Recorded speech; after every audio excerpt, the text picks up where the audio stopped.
नमस्कार, तुमचं सगळ्यांचं स्वागत आहे आजच्या नवीन व्हिडिओमध्ये. उद्या आहे पांडव पंचमी, त्याबद्दलचा आजचा व्हिडिओ आहे. तुळशीला आपण कुठली एक वस्तू वाहिल्याने वर्षभर आपल्यावर लक्ष्मी माता प्रसन्न राहील. असे केल्यास आपल्याला दिवाळीत केलेले जे काही आपले काम असतील ते सफल होण्याचे आपला उपाय आजच्या व्हिडिओमध्ये मी तुम्हाला देणार आहे, म्हणून व्हिडिओ शेवटपर्यंत नक्की बघा. कार्तिक महिन्यामध्ये प्रामुख्याने लक्ष्मी देवी आणि विष्णू यांचे पूजन केले जाते. कार्तिक महिन्याचा प्रारंभ हा दीपोत्सवातील महत्त्वाचा सणांनी होतो. कार्तिक शुद्ध प्रतिपदा, बलिप्रतिपदा तर द्वितीया यमद्वितीया म्हणजेच भाऊबीज म्हणून साजरी केली जाते. यानंतरची पांडव पंचमी व ज्ञानपंचमी म्हणून साजरी करण्याची परंपरा प्रचलित आहे. याशिवाय याच महिन्यामध्ये कार्तिक एकादशीलाही चातुर्मासातील ची सांगता होते. दिवाळी बरोबर 15 दिवसांनी कार्तिक पौर्णिमा येते. हिंदू धर्मात कार्तिक पौर्णिमेला विशेष महत्त्व आहे. या दिवसात घरोघरी दिवे लावून पूजा केली जाते. असे म्हणतात की या पौर्णिमेच्या पूजेने देव नेहमी प्रसन्न होतो. या दिवशी भगवान शंकरांनी त्रिपुरासुर राक्षसाचा वध केला होता. या आनंदात देवतांनी दिवा लावून हा दिवस साजरा करण्यात आलेला आहे. म्हणून हिंदू धर्मात कार्तिक पौर्णिमेचे अधिक महत्त्व आहे आणि याच दिवशी महादेव शंकराने त्रिपुरासुराचा वध केला अशी मान्यता आहे. म्हणून त्रिपुरारी या नावाने हे ओळखले जातात. या दिवशी शिवमंदिरामध्ये अखंड वात लावली जाते. एकादशीपासून सुरू झालेला तुळशी विवाह करण्याचा हा शेवटचा दिवस असतो. या दिवशी दिवाळीचा शेवटचा दिवस आहे असे मानले जाते. कार्तिक पौर्णिमेच्या दिवशी दान अवश्य करायला हवे, पूजा करायला हवी, असेच त्यामुळे आपल्याला पुण्य प्राप्त होते.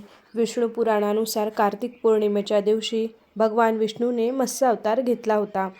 या दिवशी पवित्र नद्यामध्ये स्नान केले तर ही गोष्ट पवित्र मानली जाते आणि या दिवशी भगवान विष्णू आणि महालक्ष्मीची पूजा केली जाते. त्यामुळे आपल्याला या अत्यंत पवित्र दिवस आहे आणि या दिवशी कोणाशीही वाद घालून किंवा गैरवर्तन करून अपशब्द न बोलण्याची चूक करू नका. तुम्ही तामसी भोजनसुद्धा या दिवशी करू नये. या दिवशी मांसाहार, मद्यपान देखील केल्याने जीवनामध्ये संकटे येतात, याची काळजी घ्यावी. या दिवशी कोणत्याही असहाय्य किंवा गरीब व्यक्तीचा अपमान करू नका.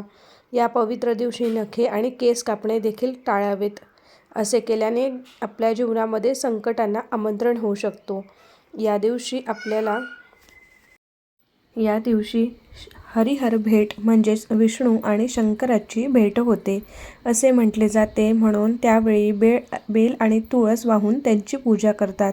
या दिवशी घरोघरी अंगणामध्ये मंदिरामध्ये दिवे लावण्याची पद्धत आहे. कार्तिक स्वामींचे दर्शन या दिवशी शुभ मानले जाते. कार्तिक पौर्णिमेला देशभरातील विविध भागामध्ये जत्रासुद्धा भरतात, यात्रा काढल्या जातात. पवित्र नद्यांमध्ये स्नानसुद्धा केले जाते. नदीत स्नान करणे शक्य नसल्यास गंगाजल मिश्रित पाण्याने स्नान अवश्य करावे. यानंतर लक्ष्मीनारायणाचे पूजन करावे. लक्ष्मीनारायणाची षोडोपचारे पूजा झाल्यानंतर तुपाचा दिवा अवश्य लावावा. सत्यनारायण पूजन करणे शक्य असल्यास सत्यनारायण पूजन करावे. जर सत्यनारायण पूजन करणे शक्य नसेल तर तुम्ही सत्यनारायणाची कथासुद्धा आवर्जून ऐकू शकता किंवा वाचूसुद्धा शकता. आणि लक्ष्मीनारायणाला आपल्याला खिरीचा नैवेद्य दाखवायचा असतो. सायंकाळी पुन्हा लक्ष्मीनारायणाची आरतीसुद्धा करावी. तुळशीचे पूजन आणि आरती करावी, तसेच दीपदानही करावे.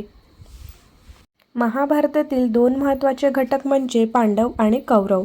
पांडव पंचमी म्हणजे पांडवाचा विजय दिवस. श्रीकृष्णांच्या मार्गदर्शनाखाली युद्ध करून अल्प संख्याबळ असूनही बलाढ्य अशा कौरव सेनेचा नायनाट करणाऱ्या पांडवांनी जगासमोर मोठा आदर्श उभा ठेवला.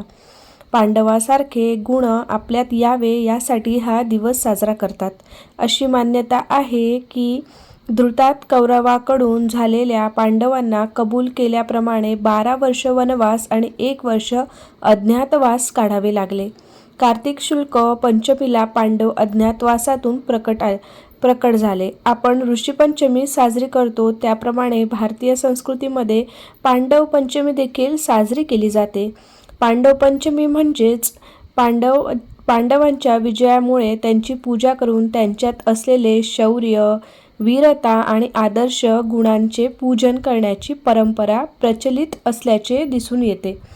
संपूर्ण देशभरामध्ये पांडवासारखे पुत्र घरोघरी जन्माला यावेत आणि पांडवांचे गुण, शौर्य, वीरता, हार न मानण्याची शक्ती आपल्या अपत्यात यावी यासाठी पांडवांची पूजा मोठ्या भक्तिभावाने करण्याची परंपरा प्रचलित आहे.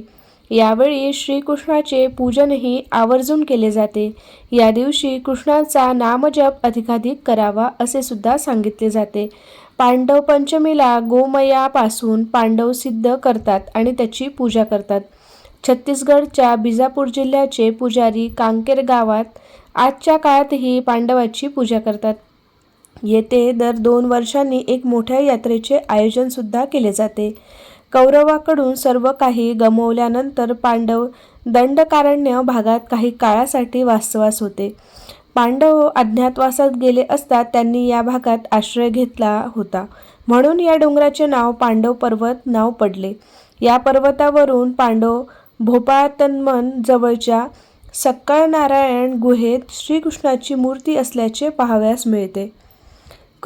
कार्तिक शुद्ध पंचमी हा दिवस जैन संस्कृतीमध्ये ज्ञानपंचमी म्हणून साजरा केला जातो. हा दिवस जैन बांधव मोठ्या उत्साहात साजरा करतात. जैन प्रार्थना स्थळांमध्ये या दिवशी विशेष कार्यक्रमाचे सुद्धा आयोजन केले जाते. कार्तिक शुद्ध पंचमी हा ज्ञानपूजेचा दिवस मानला जातो.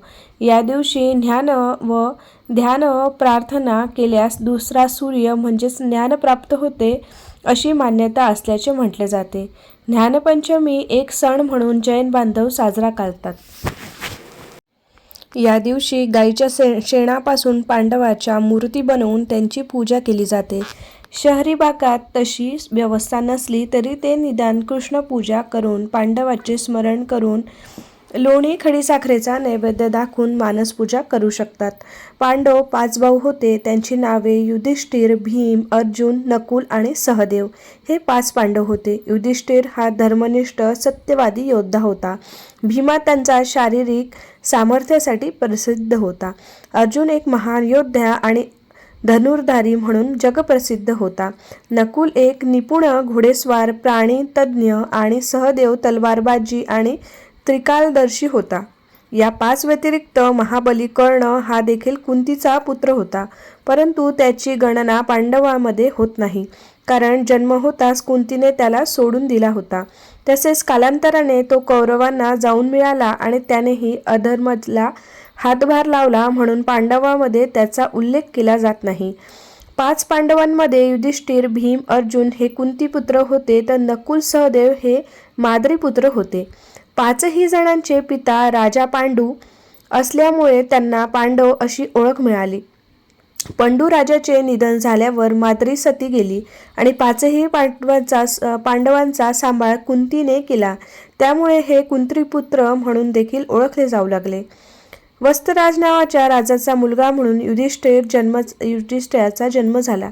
त्याचे नाव मलखांब. भीमाचा जन्म वीर नावाने झाला. तो वानरस नावाचा राज्याचा राजा होता. अर्जुनाचा जन्म परिलोक नावाच्या राजाच्या पोटी झाला. त्याचे नाव ब्रह्मानंद होते. कान्याकुब्जचा राजा रत्नभानू त्याच्या पोटी नकुलचा जन्म झाला. त्याचे नाव लक्ष्मण होते. भीमसिंह नावाच्या राजाच्या घरी सहदेवाचा जन्म झाला. देवीसिंह म्हणून झाला. दानवीर कर्णाचा जन्म तारक नावाचा राजा म्हणून झाला. असे म्हटले जाते की धृतराष्ट्राचा जन्म पृथ्वीराज म्हणून अजमेरमध्ये झाला होता. द्रौपदीचा जन्म त्याच्या कन्या म्हणून झाला होता. तिचे नाव बेला होते. आणि अशा पांडवांचे स्मरण करत आपणही आता पांडव पंचमी साजरी करूयात. आजच्या दिवशी आपल्याला तुळशीला एक गोष्ट व्हायची आहे, ती म्हणजे आपल्याला तुळशीला दूध अर्पण करायचे आहे, ज्याच्याने आपल्या आयुष्यामध्ये सुख समृद्धी नांदण्यास मदत होईल. व्हिडिओ कसा वाटला आवर्जून सांगा आणि तुम्हाला ही माहितीसुद्धा कशी वाटली तीसुद्धा नक्की कमेंटमध्ये सांगा. धन्यवाद. श्री स्वामी समर्थ. जय जय स्वामी समर्थ.